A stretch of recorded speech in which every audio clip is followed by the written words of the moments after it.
오늘도 올해도 성탄절은 다가왔습니다. 암울한 이 현실에 소망이 되는 것이 바로 우리 구주 탄생인 줄로 믿습니다. 삶의 무게가 힘들고 어려울지라도 낙심하지 말고 우리를 구원하기 위해서 하늘보다 어디에 태어나신 주님을 생각해서 다시 한 번 더 주님 손잡고 일어서기를 축원합니다.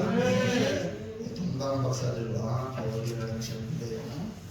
별에 대한 기록은 본문에서만 해도 4번 나오는데 2절, 7절, 9절, 10절 이렇게 4번이나 사실적으로 기재된 것을 볼 때 그 단순히 상징적인 것이 아니라 실제적인 역사적 사실을 말해 줍니다. 그래서 과학자들이 연구와 결과할 때 여러 비판들이 있었다 이렇게 말합니다. 사복음서 중 마태복음은 특별히 왕으로 오신 예수님을 강조합니다. 비어간 높음의 의미와 더불어서 왕을 상징합니다. 민수기 24장 17절을 하며 시작. 한 요셉이 야곱에게서 나오며 한 규가 이스라엘에게서 일어나서. 한 별과 한 규는 같은 의미로 왕을 상징하는데 이 예언의 말씀대로 예수님은 구세주이신 왕으로 탄생하셨고 특별한 왕의 탄생을 알리는 별이 나타난 것입니다. 오늘 함께 은혜 받을 말씀에 동방에서부터 예루살렘 박사들이 나옵니다. 동시에 이 동방 박사들을 인도한 별이 또 나옵니다. 동방 박사들이 그의 별을 보고 예루살렘에 왔다고 했습니다. 별은 곧 왕이 태어날 징조로 알았기 때문에 동방 박사와 깊은 관계가 있습니다. 왜냐하면 동방 박사들은 전성가, 오늘 말하면 천문학자로 하늘의 별을 보고 징조를 알아내는 일을 하는 사람으로 그의 별이 동방 박사의 마음을 움직이고 샀다 이렇게 할 수가 있어요. 그래서 오늘은 동방 박사들과 별이라는 제목으로 말씀에 은혜를 나눌 텐데 주님이 주시는 은혜의 말씀을 통하여 우리 모두 주님께 경배드리며 복된 삶을 이어가는 동방 박사처럼 주님께 경배드리는 귀한 삶이 되기를 축원합니다. 첫 번째 보겠습니다. 시작.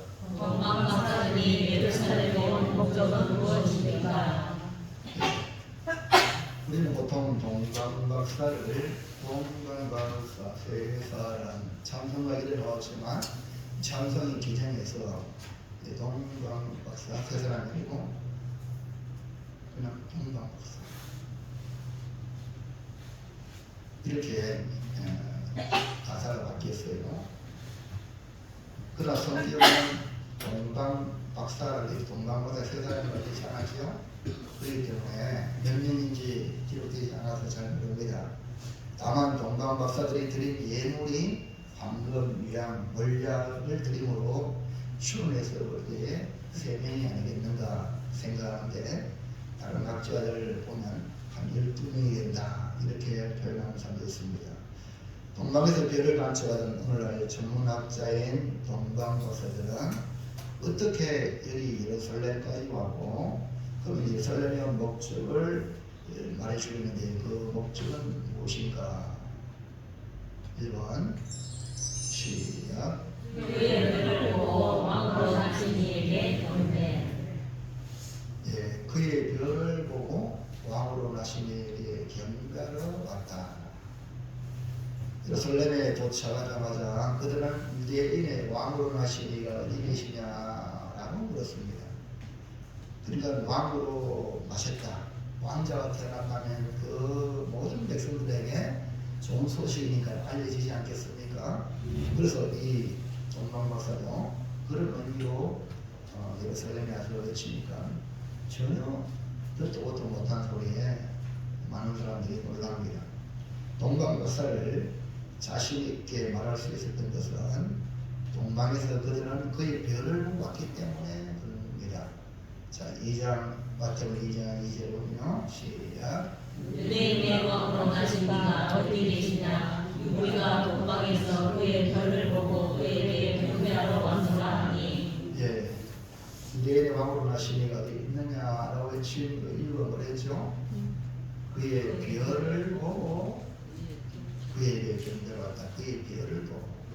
박사들은 우리의 땅 예루살렘의 국적이 유대인의 왕으로 가시니를 만나서 그에게 경배하기 위해서라고 했습니다.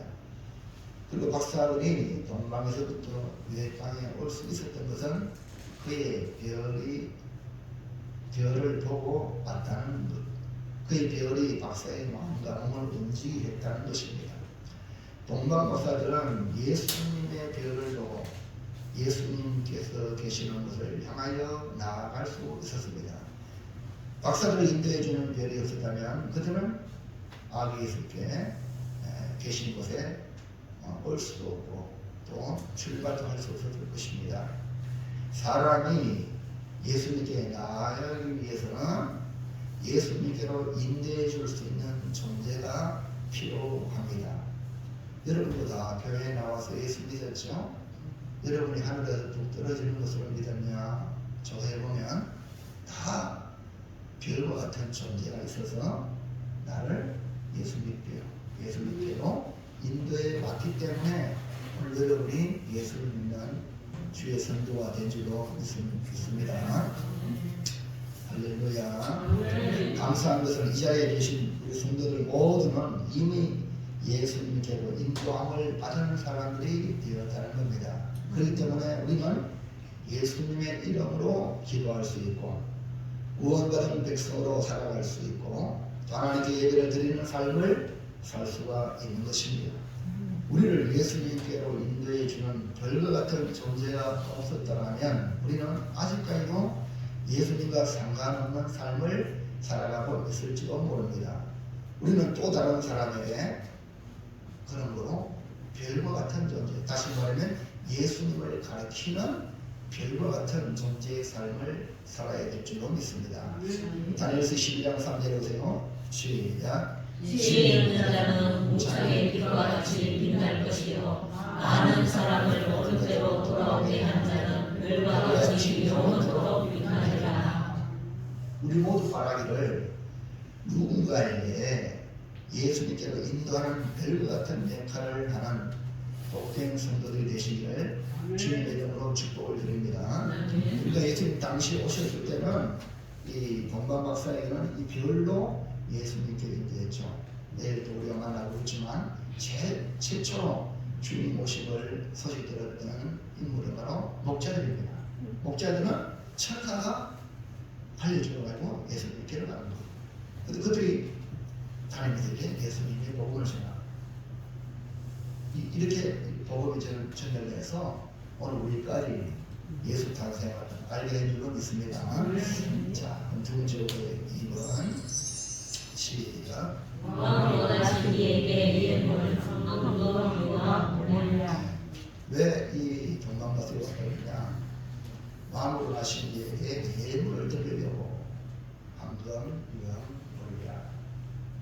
박사들은 그의 별을 보고 경배하러 왔다고 했습니다. 엎드려 경배하고 보병을 열어 황금과 유황과 몰약을 드렸다. 자, 2장 11절에 볼까요? 2장 11절에 시작. 집에 들어가 아들과 그의 어머니 마리아가 함께 있는 것을 보고 엎드려 아버지께 경배하고 보배함을 열어 황금과 유황과 몰약을 예물로 드린다. 박사들이 드린 예물은 예수님의 세 가지 사역, 직분을 상징하고 있습니다. 이 황금은 왕권을 말하는데요. 예수님이 왕이시다. 왕을 상징하는 이 왕관, 황금으로 만들어서 왕의 권세와 왕의 영광을 상징합니다. 예수님은 왕 중의 왕이요, 만왕의 왕이요, 나의 왕이 되십니다. 그래서 다음 절에 드리는 예물은 이처럼 예수님을 나의 왕으로 고백하며 온 세상을 다스릴 왕이라는 것을 기억하고 드리는 것입니다. 유향은요, 예수님이 하나님이시며 대제사장의 사역을 하신다는 것입니다. 유향은 하나님께만 사용되는 것으로 성전에서 하나님께 제사할 때 사용했습니다. 유향은 순수한 향으로 하나님께만 드리고 하나님께만 사용이 됩니다. 또한 이 유향은 제사장을 상징합니다.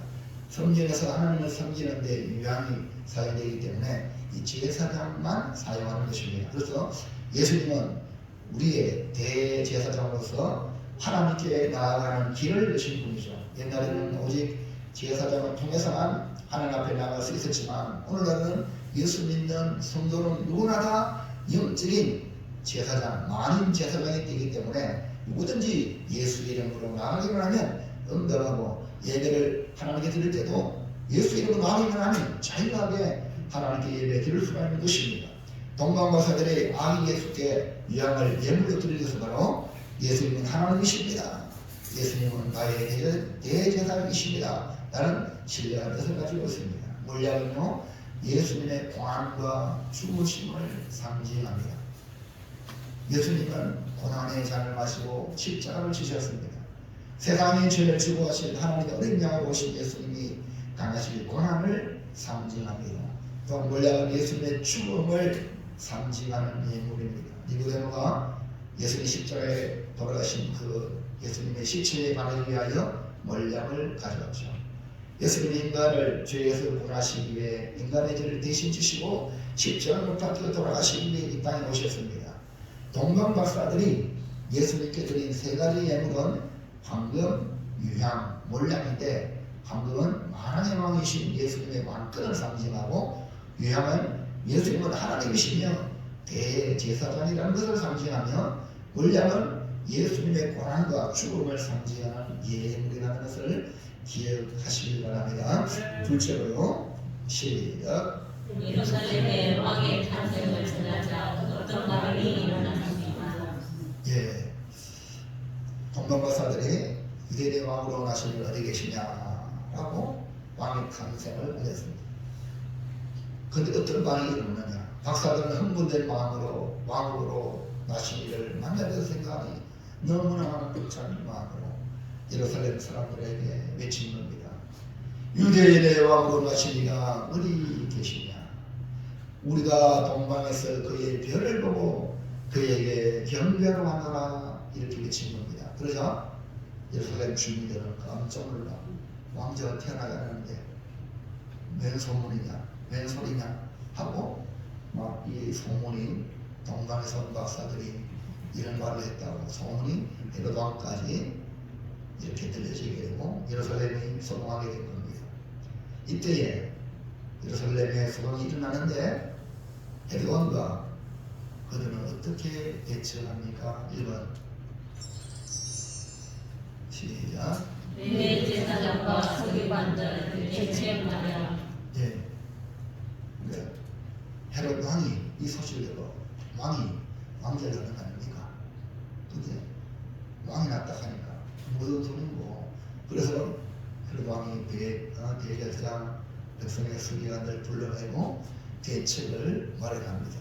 헤롯 왕은 자신이 왕이며 왕자를 당한 일이 없는데 동방에서 온 박사들이 유대인의 왕으로 나시니 어디냐고 예루살렘으로 소동하니 하니 이 일을 어떻게 하면 좋겠냐 하면서 대책을 마련합니다.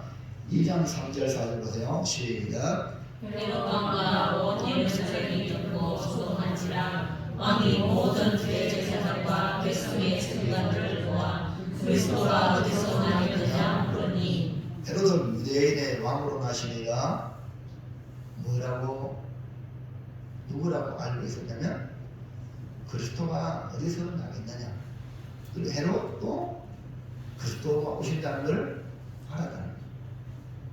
여러분 이게 중요해요. 모르면은 죄가 적습니다. 알면서 나쁜 짓 하면요 그건 다 악한 거거든요. 분명히 헤롯은 유대인으로 왕으로 나시니가 그리스도라고 알았어요. 그렇다면 반갑게 맞이하고 또 영접하기 위해 세워줘야 되고 이랬는데 세상 임금인 헤롯 왕은 메시아를 그리스도를 없애려고 했습니다. 이것이 뭐냐? 마귀가 속한 사람이라는 겁니다. 대제사장과 백성의 서기관이라고 하는 사람들도 마찬가지입니다. 대제사장, 하나님을 섬기는, 백성을 위해서 하나님을 섬기는 제사장 아닙니까? 서기관들, 성경의 박사들입니다. 그런데 성경을 너무나 잘하는 사람도 자기 기득권만 가지고 누리고 있지, 지금 정작 그리스도가 오면 맞이할 준비를 백성들을 시키지 만들었는데 도리어 해동과 동조하는 거예요. 그래서 왕이신 예수님을 맞이하지 않는 것, 여러분 여기서 한번 보시기 바랍니다. 마태복음 2장 5절 6절 시작. 이르되 유대 오니 이는 선지자로 이렇게 기록된 바 또 유대 땅 베들레헴아 너는 유대 고을 중에서 가장 작지 아니하도다. 그에서 한 다스리는 자가 나와서 내 백성 이스라엘의 목자가 되며 하였으리이다. 예. 질문을 던지니까 뭐 대제사장, 서기관들, 성경 박사니까 대부분 답이 나가잖아요. 하나님 말씀은 정확하죠. 예언의 말씀대로 이루신 하나님이십니다. 베들레헴에 나신 이 메시아를 예언하고 있고 실제로 2000년 전에 베들레헴에서 나셨습니다. 그런데 이들은 맞이할 대치가 아니라 어떻게 하면 죽이고, 이 바로 마귀에게 속한 자의 모습인데 우리는 주님을 영접하는 자들 되기를 축원합니다.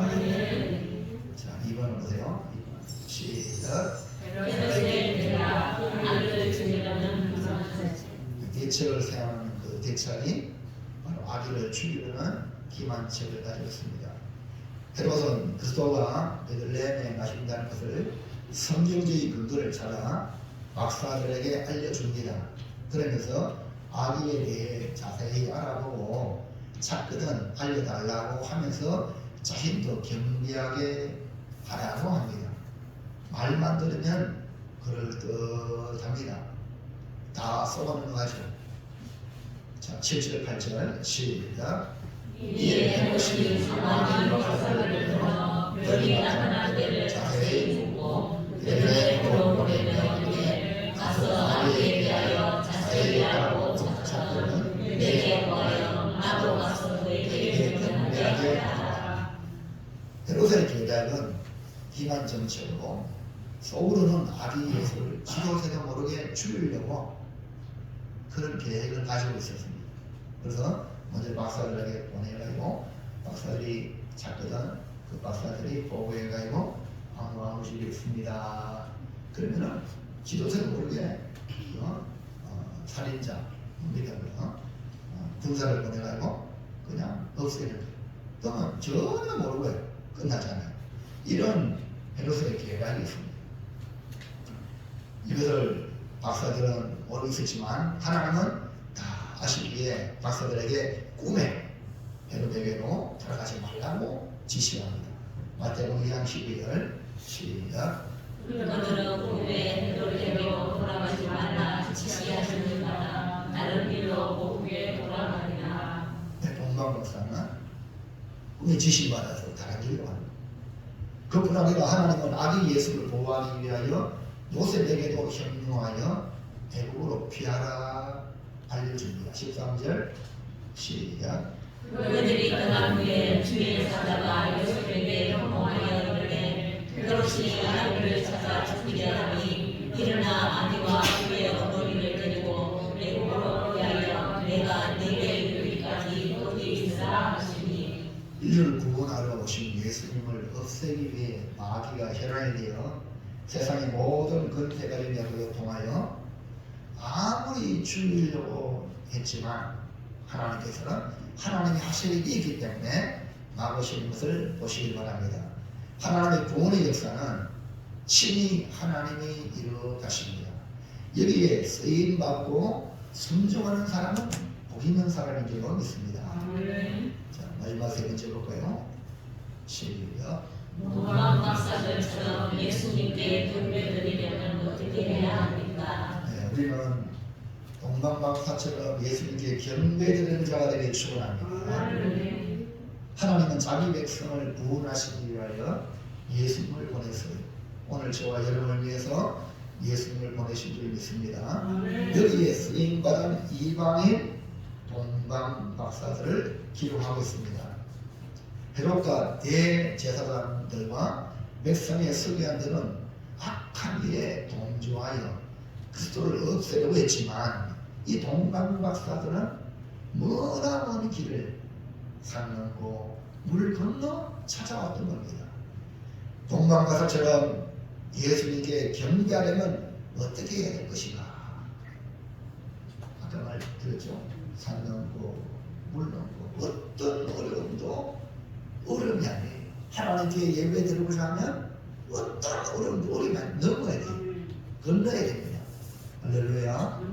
이것 때문에 안 됩니다. 저것 때문에 안 됩니다. 경계할 수 없어요. 네? 분명히 예수 그리스도께서 우리의 구주로 날 구원할 구주로 오셨다면 그분에게 나가는 것이 뭐냐? 구원받은 성도의 자세죠. 그럼 1번 어떻게 하면 경배할까? 시작. 끝까지 인도하는 별을 봐야 됩니다. 그런데 동방 박사들은 하나님의 특별한 방법으로 아기 예수께 인도했잖아요. 그건 뭡니까? 별이거든요. 별을 보고 왔다 그랬잖아요. 끝까지 그 별이 아기 예수에게 가르칠 때까지 끝까지 따라가야 됩니다. 동방 박사들은 별을 연구하다가 이상한 별이 걸려 예루살렘에 오게 된 것이죠. 문제는 끝까지 별이 인도하는 대로 따라야 하는데 이 동방 박사들은 인간인지라 자기들이 생각해서 보다 보니까 이스라엘 나라의 별이 부족이네. 이스라엘 나라 쪽으로. 그래도 이스라엘 나라의 그 수도가 예루살렘 아닙니까? 그러면 예루살렘 옆에가 베들레헴이거든요. 그러니까 이 동방 박사 생각은 왕이 나시면 어디 나셔요? 네? 왕궁에 나잖아요. 그러니까 베들레헴이 눈에 안 보이고, 네? 이제 별은 빠이 어디로 가요? 예루살렘에 황궁에 가는 겁니다. 그러니까 우리가 신앙생활하면서 끝까지 주의 말씀을 따라가야 되는데 내 생각에 살아가서 왕이면 왕궁에 나지 않겠냐 해서 예루살렘 수도로 갔던 겁니다. 그래서 동방 박사들은 예루살렘 들어가서 그렇게 외친 겁니다. 2장 2절 시작. 유대인의 왕으로 나시니가 어디 계시냐? 우리가 동방에서 그의 별을 보고 그에게 경배하러 가노라 하니. 분명히 박사들은 그의 별을 보고 왔다면서 끝까지 별의 인도를 받아야 하는데 그렇지 않았다는 것을 보여주는 겁니다. 예수님께로 인도하는 별을 끝까지 따라가지 않으면 누구한테 가냐? 세상 임금 마귀 헤롯 왕에게 가는 거야. 세상 임금 마귀거든요. 그러니까 끝까지 별을 따라가야 되지. 별을 따라가면 누구한테? 헤롯 왕에게 간다니까요. 헤롯은 어떤 사람입니까? 예수님의 대적자입니다. 헤롯은 동방 박사들에게 예수님이 계신 것을 알게 되면 자기에게도 알려주어서 자기도 예수님께 나가 경배할 수 있도록 해달라고 말은 했지만 그의 의도는 예수님 믿기 위한 거 아니에요. 예수님 높이기 위한도 아니라 도리어 예수님을 없애기 위한 거예요. 그의 의도는 예수님 죽이는데 목적이 있는 겁니다.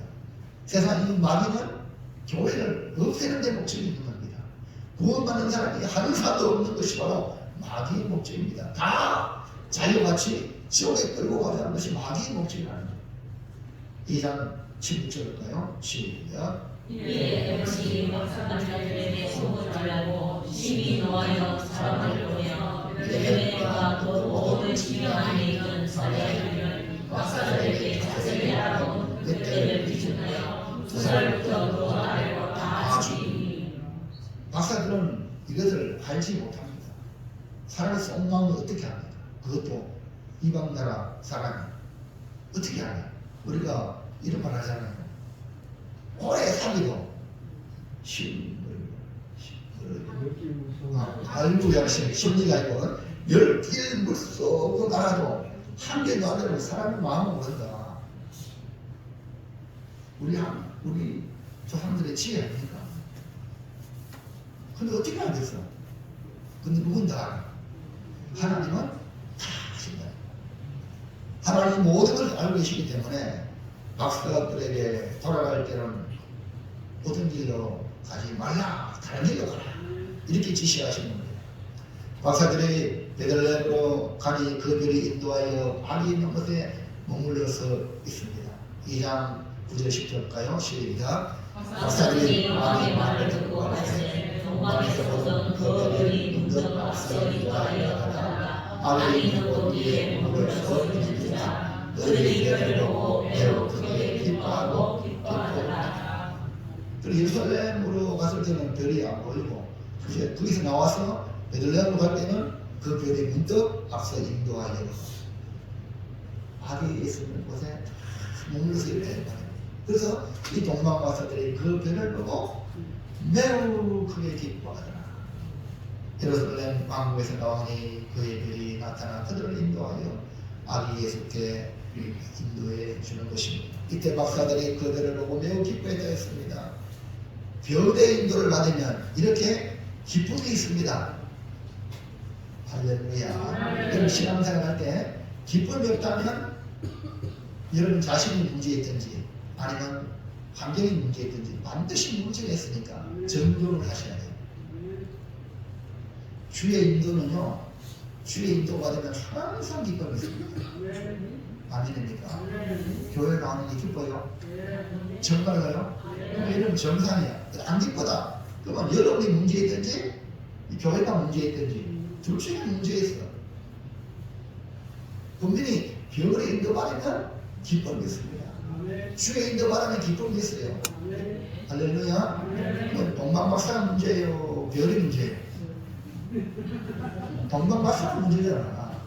동방박사 끝까지 별을 봐야 되는데 대충 찍어서 이제 왕이 탄생하니까 예루살렘 알겠냐?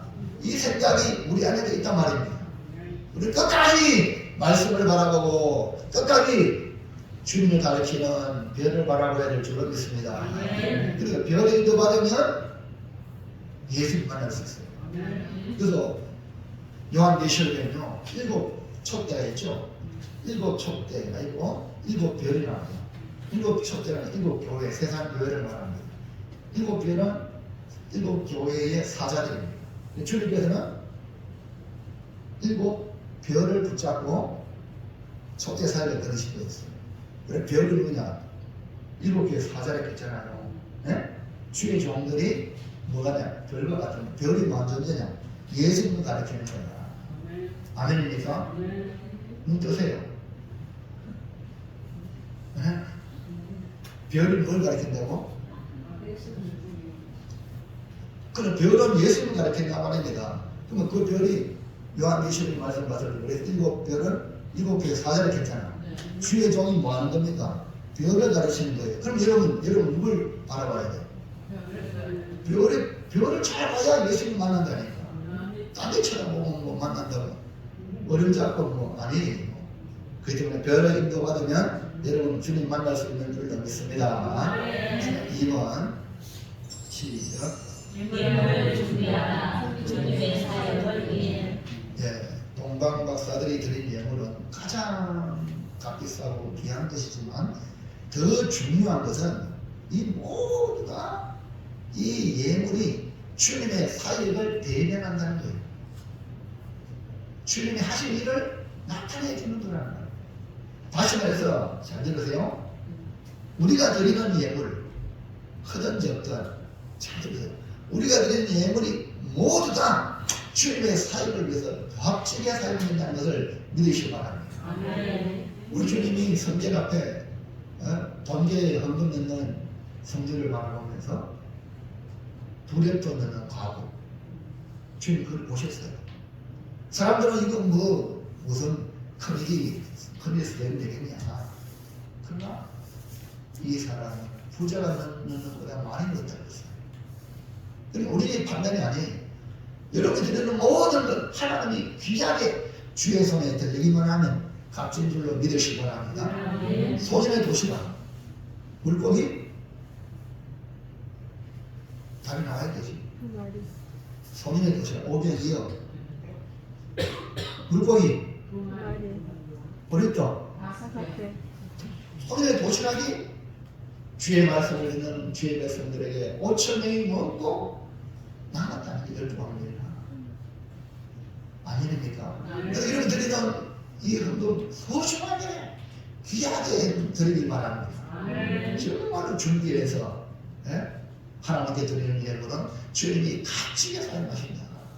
자, 2장 12절 시작. 집에 들어가 아기와 그의 어머니 마리아가 함께 있는 것을 보고 엎드려 아기께 기도하고 모배함을 열어 황금과 유황과 몰약을 예물로 드리니라. 동방박사들은 각자 나름대로 아기 예수께 무엇을 드릴까를 생각하며 준비했을 것입니다. 황금, 유향, 몰약이 모두 다 예수님의 사역을 말해주고 있기에 우리가 드릴 예물로 주님의 사역에 귀하게 쓰임받는 사실을 생각하고 기도하면서 예물을 준비하시기를 바랍니다. 자, 3번 볼까요? 시작. 말씀에 순종하라. 여기에 자의 삶. 네. 하나님께 경배드리고 하나님께 예배하는 자의 삶의 태도가 뭐냐면 순종입니다. 말씀에 순종합니다. 예배 드려놓고 순종 안 하면 그건 가인의 예배입니다. 가인의 제사는 안 받은 거죠. 말씀에 순종한 사람은 그 예배를 하나님 받으셨다는 거예요. 그 순종의 마음이 어떤 마음이냐? 복된 마음이에요. 동방박사들은 그의 별을 보고 왔다가 예루살렘으로 가는 바람에 예루살렘을 소동하게 하는 일이 일어났습니다. 전혀 준비도 안 된 헤롯 왕을 중심으로 교권을 잡은 자들에게 충격적인 소식을 전합니다. 그러나 당시 왕궁에서 나올 때 그 별이 앞서 인도하는 것을 보고 매우 크게 기뻐하고 기뻐했다고 했습니다. 별이 보면 바로 그 자리에 아기 예수를 만나 경배하고 예물을 드릴 수 있었습니다. 행동이 부탁한 대로 아기를 찾으면 알려달라고 했기 때문에 다시 왕궁으로 갈 수밖에 없는 처지이지만 헤롯의 속셈을 잘 알고 있는 하나님께서 박사들에게 꿈으로 지시하여 헤롯에게로 돌아가지 말라고 합니다. 12절에 시작. 그들로 꿈에 헤롯에게로 돌아가지 말라. 지시하심을 받아 다른 길로 복에 돌아가니라. 주님께 경배를 드리고 예물을 드리는 예배자는 말씀에 순종하며 나아가는 겁니다. 아이고 왕이 약속했는데요. 왕하고 약속했는데 안 가면 어떻게 이런 소리 하면 안 돼요. 무슨 말인지 압니까? 신앙인은 하나님과 우선입니다. 하나님은 모든 다 아시는 거거든요. 여기에 순종이에요. 순종. 누구에게? 하나님의 말씀에 순종. 만약에 순종하지 않고 인간적인 방법으로 헤롯 왕에게 나갔다면 아기의 생명이 위태롭게 되고 박사들의 생명도 위태롭게 될 수가 있고요. 박사들의 경배가 결국은 허사가 될 수밖에 없는 겁니다. 그러므로 박사들은 순종하여 다른 길로 갑니다. 오늘 우리가 말씀에 순종해야 하는 이유가 여기 있습니다. 주의 일을 성공시키는 삶이 뭐냐? 예배자의 삶이라고 할 수가 있습니다. 말씀에 순종하는 삶이 모두에게 복이 되는 지름길입니다. 주의 백성을 구원하시기 위하여 오신 예수님을 보호하는 것이 모든 사람을 구원하는 길이기 때문에 그렇습니다. 사랑하는 성도 여러분, 동방박사들은 아기 예수께 나아가는 사람이고 그의 별은 예수님께 인도하는 그런 역할을 합니다. 우리가 예수님께 나아가기 위해서 별의 인도를 받아야 합니다. 끝까지 별을 보고 별의 인도를 따르시기를 축복을 드립니다. 또 우리는 예수님께 귀한 예물을 드림으로 경배해야 합니다. 예물은 주님의 사역에 값지게 사용되는 아름다운 예물입니다.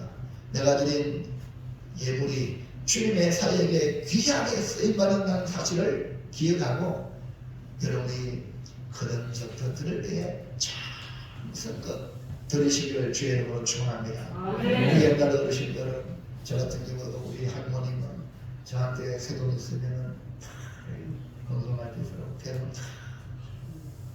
해둔이 없으면 옛날 어른들은 다래기 알죠? 아무나 막 그냥 흥분하는 게 아니에요. 정성을 다하는 이것이 하나님이 받으시는 아름다운 예물 아닙니까? 그러니까 많고 적고 내 형편을 따라드리는데요. 근데 중요한 그게 정성을 담느냐 안 담느냐 하나님 다 아신다는 거죠. 주님이 받으신다면 오병이 기적의 역사도 된다는 거죠.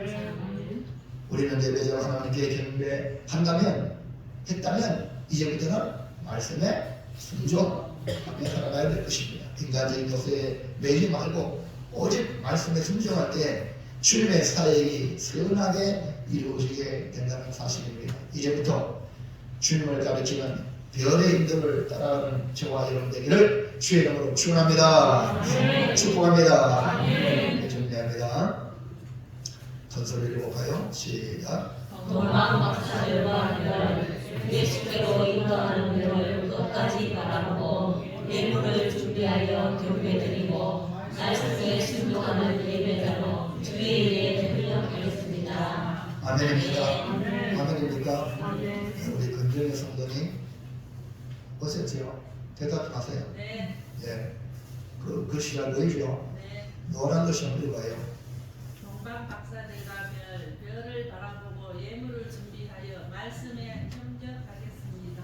아멘입니까? 예. 그대로 하시면 놀라운 일이 벌어질 줄로 믿습니다. 기도합니다. 하나님 감사합니다.